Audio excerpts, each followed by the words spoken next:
8:30 നടി അഞ്ജലി നായർ തൃപ്പൂണിത്തറയിൽ 2020 സ്ഥാനാർത്ഥിയാകും. നടിമാരായ വീണ നായർ ഏറ്റുമാനൂരിലും ലക്ഷ്മിപ്രിയ പെരുമ്പാവൂരിലും സ്ഥാനാർത്ഥിയാകും. പ്രോമി കുര്യാക്കോസ് അങ്കമാലിയിൽ മത്സരിക്കും.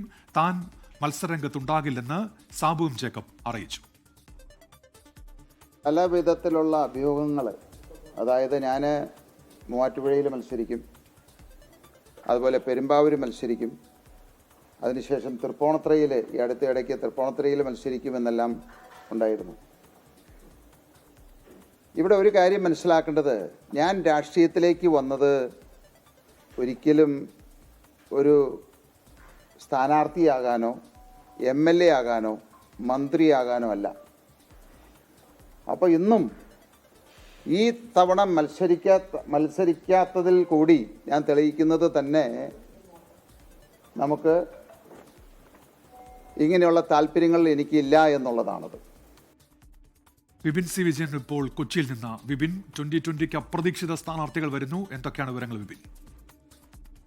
ഉന്മേഷ്, 20 സീറ്റിലാണ് 2020 നിയമസഭാ തെരഞ്ഞെടുപ്പിൽ മത്സരിക്കുന്നത്. അതിൽ 9 സീറ്റും കൊച്ചിയിലാണ്. ഇപ്പോൾ 4 സീറ്റുകളിലേക്ക് കൂടി ആളുകളെ പ്രഖ്യാപിച്ചിരിക്കുകയാണ് 2020. അത് കൂടുതൽ സിനിമാ മേഖലയിൽ നിന്നുള്ളവരാണ്. പെരുമ്പാവൂരിൽ നടി ലക്ഷ്മിപ്രിയയാണ് 2020 സ്ഥാനാർത്ഥിയാക്കിയിരിക്കുന്നത്. അമ്മയുടെ വൈസ് പ്രസിഡന്റ് കൂടിയാണ്. ഒപ്പം തന്നെ തൃപ്പൂണിത്തറ, അത് BJP NDA A ക്ലാസ് മണ്ഡലമായി കരുതുന്ന മണ്ഡലമാണ്. തൃപ്പൂണിത്തറയിൽ നടി അഞ്ജലി നായരായിരിക്കും മത്സരിക്കുക. തൃപ്പൂണിത്തറ സ്വദേശി തന്നെയാണ് അഞ്ജലി നായർ. ഒപ്പം തന്നെ ഏറ്റുമാനൂരിൽ നടി വീണ നായർ മത്സരിക്കുമെന്നുള്ളതാണ്. അങ്കമാലിയിൽ സോഷ്യൽ മീഡിയ ഇൻഫ്ലുവൻസർ കൂടിയായിട്ടുള്ള പ്രോമി കുര്യാക്കോസ്. ഇങ്ങനെ 4 പേരെയാണ് ഇപ്പോൾ പ്രഖ്യാപിച്ചിരിക്കുന്നത്. എല്ലാം ഒരു അപ്രതീക്ഷിത സ്ഥാനാർത്ഥി. കാരണം തൃപ്പൂണിത്തുറയിൽ സാബു ജേക്കബ് തന്നെ മത്സരിക്കണമെന്ന് BJP നിർബന്ധം പിടിച്ചിരുന്നു.